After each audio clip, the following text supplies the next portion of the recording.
Yo, guys, what's going on? LuckyRave is back again to give you guys my live stream discussion slash review on Fairy Tale 100 Years Quest episode 11. And I know what a lot of you guys are probably thinking. Whoa, this is the first time in a while that LuckyRave is, doing a live stream discussion, you know, when it's out. Actually, that's a first because for those of you that know me, I usually tackle these live stream discussions like on Monday. That's usually how this goes. Mondays are usually the days when I tackle these live stream discussions because I like to give the episodes a little bit more time to just simmer my thoughts down and just think, okay, how am I really feeling about it? But for those of you that don't know, I've been stuck with work for like ever since like August hit. Like I've been like on work mode. So a lot of my attention on doing the streams has been mitigated to like Saturday. And by then, like we're already like in midst of the new episode, like the next episode coming out. But I found a little bit of wiggle room today. There's a little bit of wiggle room. And I told myself, this is one episode I cannot skip out on until Saturday. I just can't. So let's just dive right into where we are at with 100 Years Quest, episode 11. So we left off the last episode with Wraith, telling Natsu that, yo, I'm a ghost. And that's pretty much like the halfway point of chapter 35. In and of itself, that's the halfway point of chapter 35. So where this episode opens up is on the right shoulder of the church, and we see Wendy and Carla like they're entering in, and they're about to get like gooed up. So Carla's like telling Wendy like, "Hey, do something fast," and she can't really do anything because she's paralyzed. And this dude Nabara, oh my god! First of all, you're gonna. And I was saying this as I was watching the episode, but this dude, the second he did this, I already knew he's gonna regret this because he said this: "Your power, I take. Wind dragon, I eat." And Wendy's like, "I'm not the wind dragon. I'm the sky dragon slayer." That's how this works. It only doesn't say spin, spin, spin, spin, spin. Basically, turning Wendy into a cocoon. That's really what happens. But even then, I love how Nebaru thinks that he has the upper hand, and then Wendy pulls out the leg, just smacking him in the face. And that gets Carlos so happy, and he's like, "Curse you." And she pulls off, like, the face to where she can breathe, pulls out her arms too. She's like, "See, I told you. It's my turn. You're going to regret this." And poor Wendy, it's been a long time since she's done this, but basically, she kind of falls flat on her face. It's an adorable scene.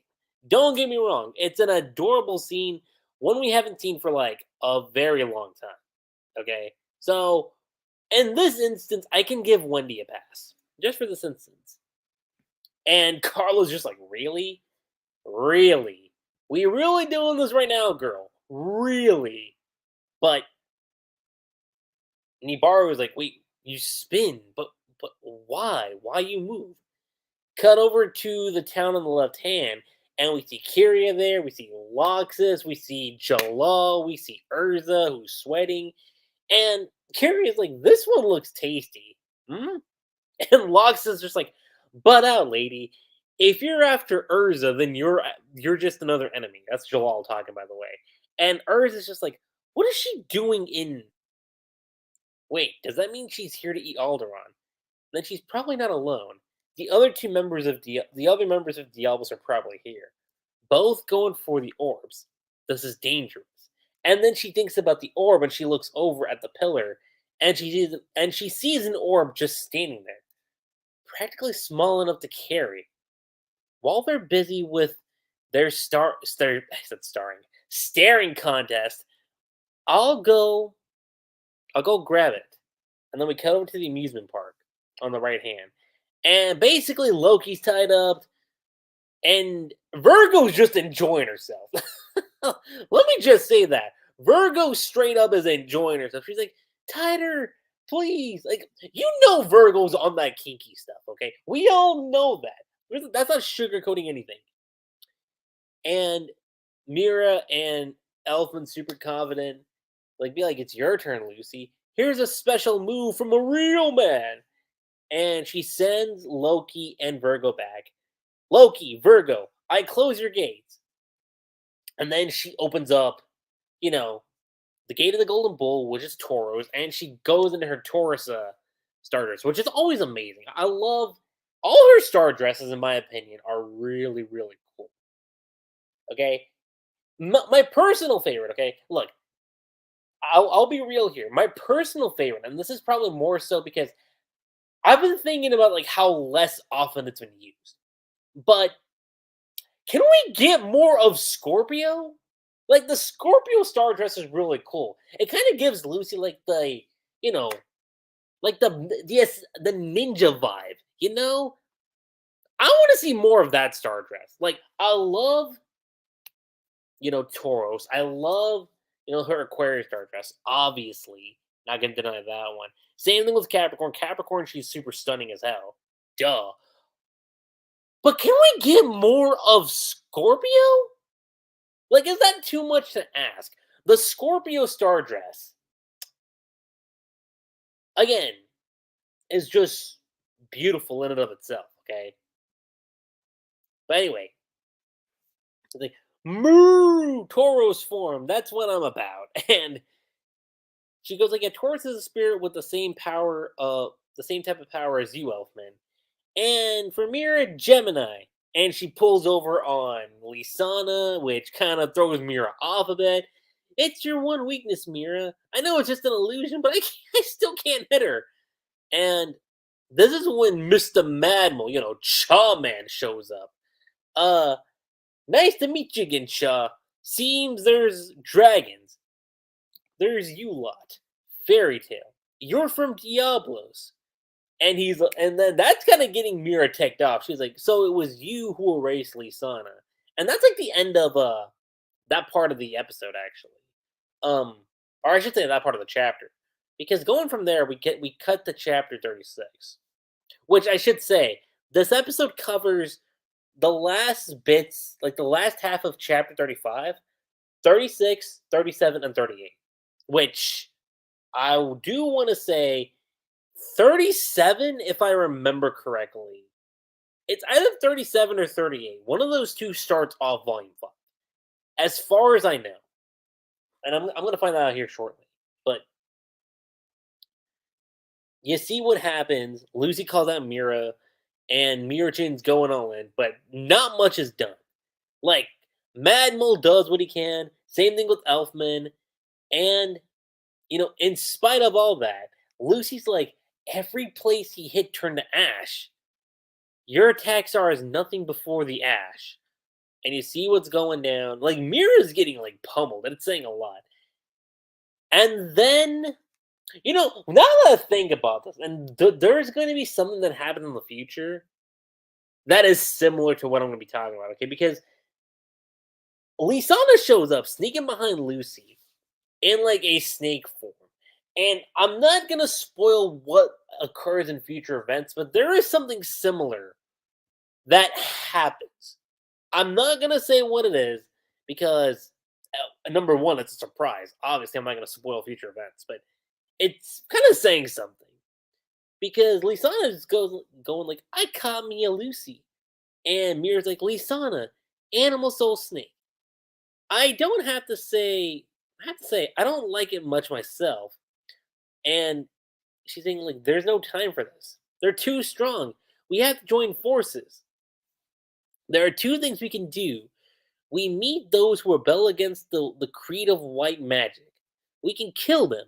A choice that takes great courage when dealing with those we called friends for so long. I can't breathe. Like, you can tell like, just how much she's choking out Lucy. Which I do kind of wonder. No, I'm not even gonna go there because that's just gonna start like a debate. And I'm just like, yeah, no, we're not starting that. If you all know what I'm referring to, y'all probably know where the thought process, but I'm not gonna even bring it up. Or we can dye them white and be friends again. I prefer the second way myself. And look, when I saw this in the manga, I was like, dang, she like Lisana's on that mode of like telling Lucy, like, hey, look into my eyes. Let me dye you white. And you see what happens, and it looks like things are about to go a certain direction. Like Lucy's about to be possessed. And she's like, white? And Lisana's like, that's right, Lucy. White together. Cut over to the left hand of the church, and we see what Kyrie's doing. Logs isn't phased one bit, okay? And Kyrie goes like, black, I said black, a blade dragon's tearing roar. And then you see Jalal pulling off against the attack. Kyrie's like, there's nothing I can't cut. And Urza's thinking, okay, they're distracted long enough. Now is my chance. And before she can even do anything, Jalal uses Bind Snake. He's like, what's going on? I took away control of your body.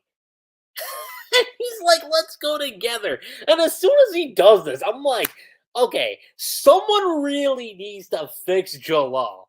Oh my god. Don't get me wrong. This is funny as hell. But at the same time, bring back that cool, calm charisma that is Jalal. Like this is again, like as a fan of Jalal, I'm kind of just like, come on, bro. Don't let this get the best of you. Come on. But Urza's like, go where? To do this and that, you know. Now come, I'll I'll dye you white. And Urza's like, stop, Jalal, let me go. I know you came here to destroy the orb, didn't you? And Jalal's like, oh yeah, I guess I did.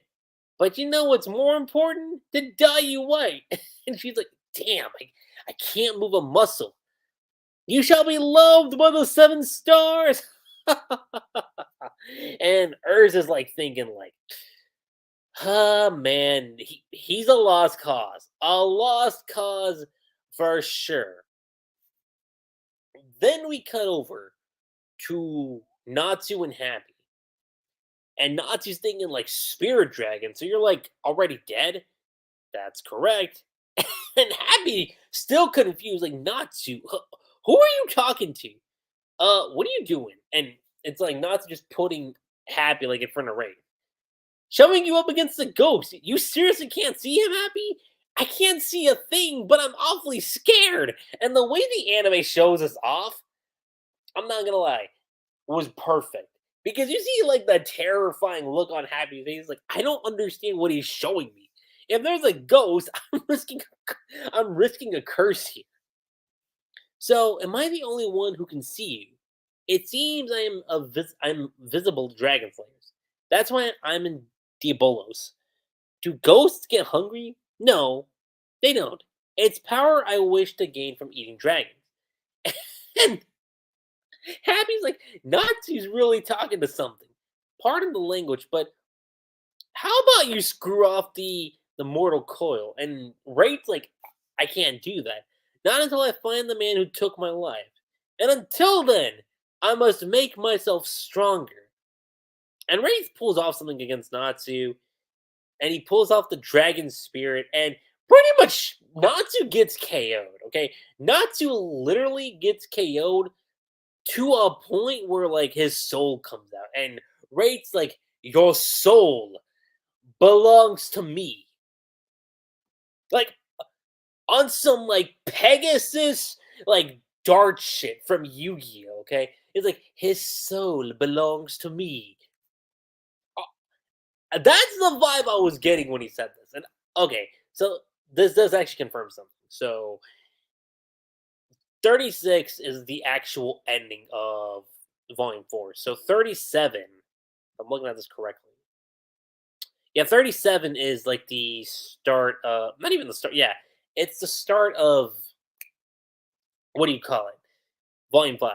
So 37, and this is what I see, and it's so funny when I think about this because the episode title of 11 is Wraith the Spirit Dragon. And, like, in retrospect, it does make sense, but I would have thought the title of chapter 37 would have been, like, the actual episode title, which, for anyone curious, chapter 37 is titled Beta Heaven. And you see what happens. Happy's super confused. Natsu again is, like, KO'd. And he's like, Natsu, you got done in? But who did it?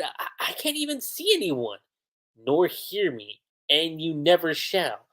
Now I will consume your power, your spirit of fire. Natsu! Natsu, wake up! Natsu!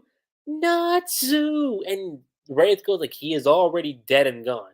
Just as he's about to like inhale like Natsu's spirit, right? And this is particularly, okay? If you see the thumbnail of the video, let me just say this right now. If you see the thumbnail of the video, you already know what the big talking point of this episode is going to be for me. It would have been Lucy. I will say that. What Lucy does, again, what Lucy does in this episode is really amazing, but this part to me takes the cake because this was something I was really looking forward to. When I came to the manga, I was like, dude, when this gets animated, oh, it's going to hit so deep. And what I'm talking about, Natsu wakes up in like a field of clouds, right? And he's like, huh? Like, where the hell am I? What's with the ground here? Is it even ground? Are these clouds I'm sitting on? And like he's like jumping, like he's so happy, it's so fluffy. No, I've got bigger problems to solve. Less fluffy ones. Wasn't I supposed to be? And an old figure shows up, and as soon as he came in the anime, I'm like, thank you! Oh my god! Because you can obviously tell by the attire, it's freaking Zeref, and he's like fighting a ghost. And he's like, it's been a long time, Natsu. And Natsu's just like, Zeref, like he's sweating and everything. What? How? And Zeref's like, but you're dead. Is that what you're thinking? Yes, I did die. After I was freed from the curse of ageless immortality. It's essentially the curse of Angsterlum, right? And again, Natsu's confused. And Zeref just goes on to say, there is a place where you can meet the dearly departed. Surely you know where we are. And he's like, I'm in hell, aren't I? And Zeref's like, don't you think it might be heaven? Well, you're here. Quite something to say, right, Natsu? He's like, but you're here. Like, how does that make any sense?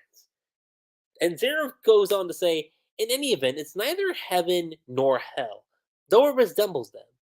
And Natsu's like, and I'm here too. Hold on, am I dead? Well, I don't know about that. You're definitely almost dead, but I guess you're not quite all the way there. And not just like, just give me a straight answer, bro. Like, stop making this so confusing. And then another figure shows up. And oh my god, like, if my heart didn't hit the first time, it hit the second time. Because as soon as you see the bare feet, like, I knew. Freaking Mavis, okay? Mavis is here and she says, it's true. The dead you gather in this place. But sometimes, once in a great while, one who is not yet gone may come here. Like you, Natsu. And you see Mavis standing next to Zeref. And Natsu! I love his expression, okay? Because like he embraces her. He's like first master, it's been so long, you're alive after all. And she's like, no, not quite. Like I'm actually still dead. And I love the expression here on Zeref's face because it kind of shows something. He's like, hey, get your hands off my wife. And Natsu's like, what, wife? And she's like, yeah, I'm his wife. And likewise, you see like the other two kids showing up. And Mavis is like, come here, you two, say hello. August and Larcade. And August is like, hello, sir. And Larcade's like, a pleasure to meet you, uncle. And Natsu was like flabbergasted. He's like, what? Excuse me? Like, I'm an uncle? Like, Mavis and Zara, like, my brother and the First Master got together? They have kids? I'm an uncle? Excuse me? It's like, someone explain the logistics. Like, that is the expression on Natsu's face, and I do not blame him for a second. And Zaref's like, our children. And Mavis goes on to say, both thoroughly spoiled, I might add. And you see the view that's happening. And again, this is the thumbnail that I use. Basically, Natsu and Zaref just overlooking at Mavis, like just having a fun time with, her two sons, right? Or I should say their kids. And Zaref's like, I know how awful I was to you and yours in life. To see me so happy now, you must feel very conflicted. And Natsu's like, me? Not really. I believe you have forgiven me, being as kind as you are. Though I may have your forgiveness, I cannot expect those who suffered and died because of my actions to offer the same. And I can accept that. That is my sin, for which I presume I will be judged in yet another world. And Natsu's like, ain't got the slightest idea what you're talking about. And he's like, I told you, this place is neither heaven nor hell. It isn't the afterlife, and it isn't what you call Hades. And again, Natsu's still confused as to what Zeref's talking about. And he says, it's sort of a spiritual heaven, unique to you, Natsu. Perhaps we could call it Beta Heaven. An image of paradise that rests somewhere beneath your subconsciousness. For that reason, there are as many beta heavens as there are people. You don't know what's really happened to Mavis and my souls after our deaths. Maybe we're living in happiness as we are here, or maybe we've ceased to exist. This is supposed to be my image of heaven? That's right. And that's Natsu asking Zeref, and Zeref's like, yeah, that's right. But then Natsu's just like, but that doesn't make sense. I always pictured heaven with more fire and dragons, lots of dragons. And Zeref is so lost. He's like, are you sure you're not thinking of hell? And immediately Natsu's like, wait, a dragon? And it's freaking Igneel. And oh my god, like, again, I see Zeref, I get hit the feels. I see Mavis, I get hit the feels. Now you add freaking Igneel on top of this. Oh lord. This is too much feels for one episode, okay? Seeing Igneel says a lot. Because he's like, there is at least one dragon here. And Natsu's like, Igneel? Were you not told? This is your own unconscious world. And Natsu starts breaking down. And he's like, deep in your heart, Zeref and Mavis and I all lived happily ever after. Atlas Flame is over there as well. Zirconis too, Lucy's parents are here, and all your comrades who fell in battle. Now, here's the thing I do want to address here. Is that the one thing the anime didn't showcase? They didn't show Zirconis or Atlas Flame, which I'm a little bit upset by. Like, it's a small nitpick. But if we're talking about, like, adapting stuff from the manga, like, I did kind of thought, okay, this stuff was kind of cool. It's going to be cool seeing this when it gets animated. And then, of course, seeing, Lucy's parents, you seeing Simon. Not only that, you see freaking Eclair from Phoenix Priestess. This one panel solidified the Phoenix Priestess as canon. 100%. So that's the only thing about this episode where I was just like, man, if only you showcase that. Like, that's my only nitpick with this episode, is just that. But Igneel goes on to say, who knows, maybe even Agnologi is wandering around somewhere here. And there you have Natsu just breaking down, and Igneel just telling Natsu, you were always such a kind boy. That is your strength. And Zeref tells Natsu, like, all right, Natsu, it's time to go. And Mavis goes on to say, you've always had a gift for turning trouble into triumphs. And Natsu's like, yeah, but this guy's a ghost. My attacks don't even... And Igneel, very much like what he said at the end of Tartarus. And he's like, what are you saying, Natsu? You are something of a ghost yourself now, aren't you? He's like, you'll have forgotten this encounter by the time you get back to your conscious world. And Mavis says, that's the way unconsciousness works, unfortunately. But though your memories may be gone, we shall always be here in your heart. And Natsu says, yeah, thanks, Igneel. You too, Mavis, the founder, August Larcade. And then, of course, this final send off, okay, between Natsu and Zeref. This was touching, okay. Like this was such a problem I had with the original manga is that like you didn't really get like a proper like resolution to the whole Natsu and Zeref like connection. That was one of my biggest gripes with the finale of Fairy Tail. It's like you had all that build up, and the finale just felt somewhat hollow, you know.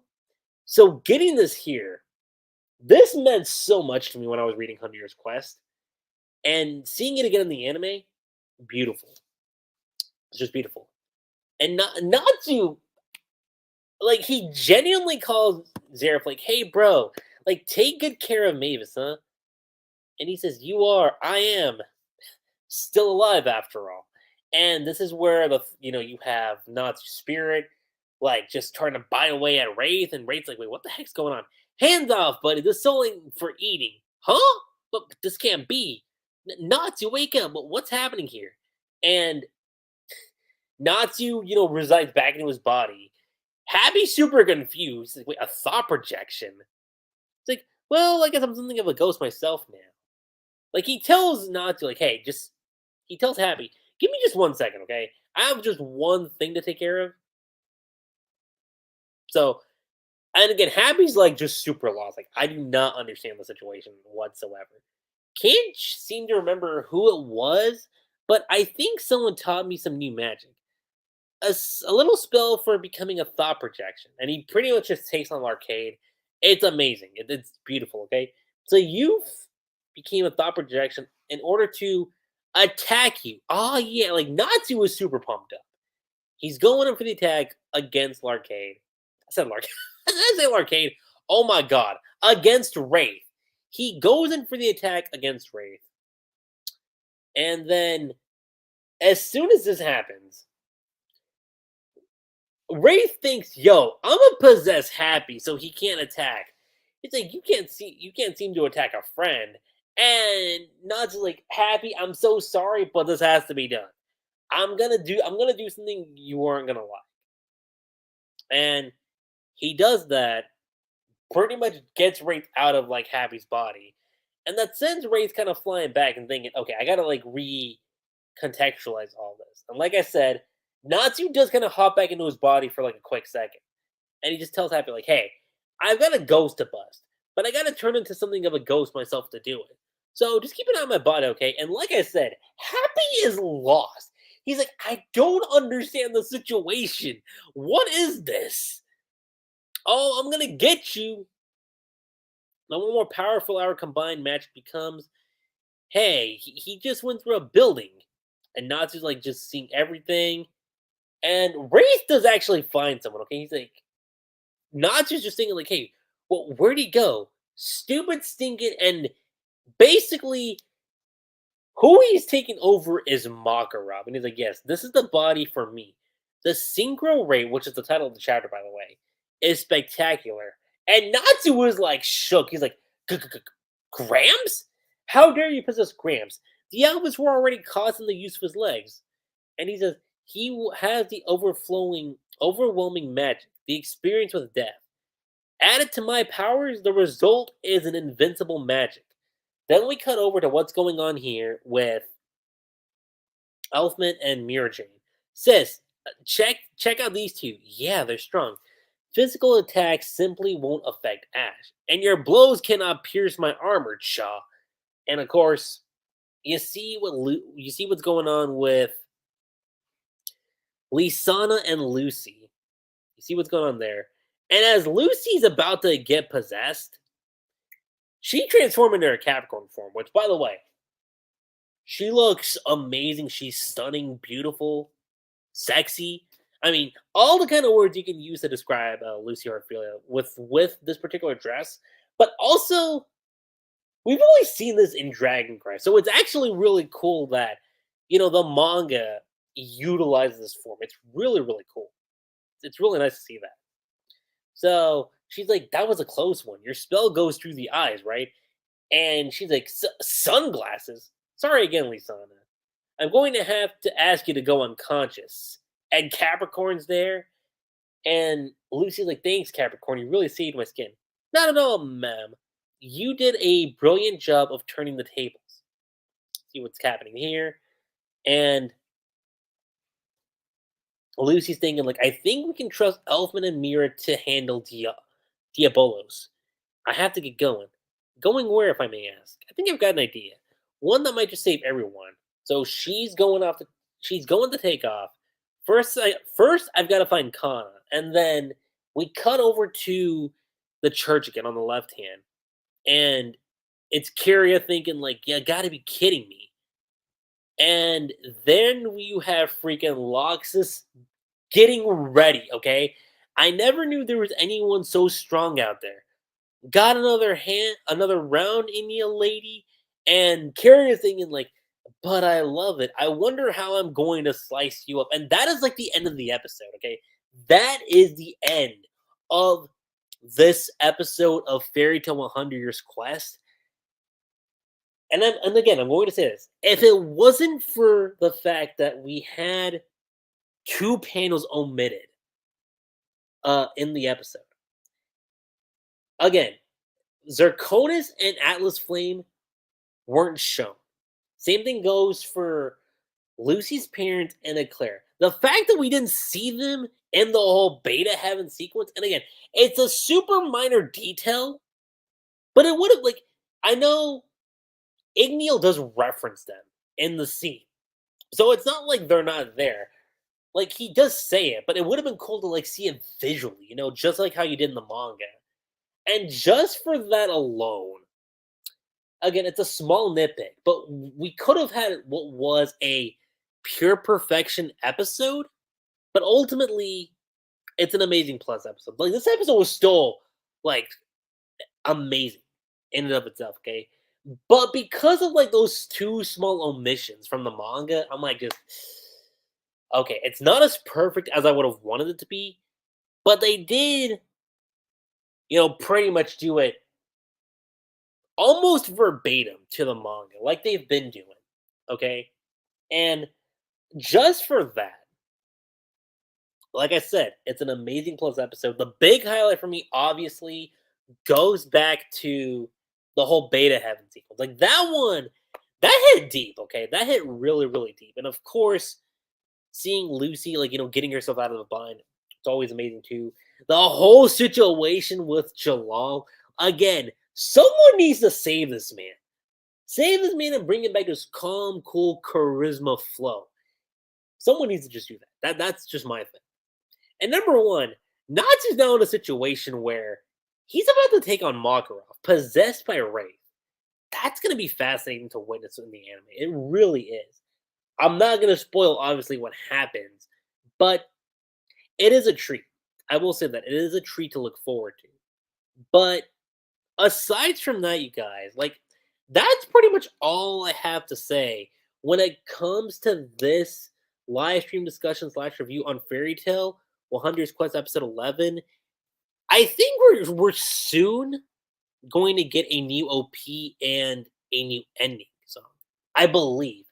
I don't know if it's going to be next episode, but I do think probably by like episode 13, that's probably when we're going to start seeing like the new opening and the new ED, because usually when you have like an anime being like 25 episodes, usually you get like one opening, one ending. Actually, you get 2 OPs and then you get 2 EDs. That's usually how it goes.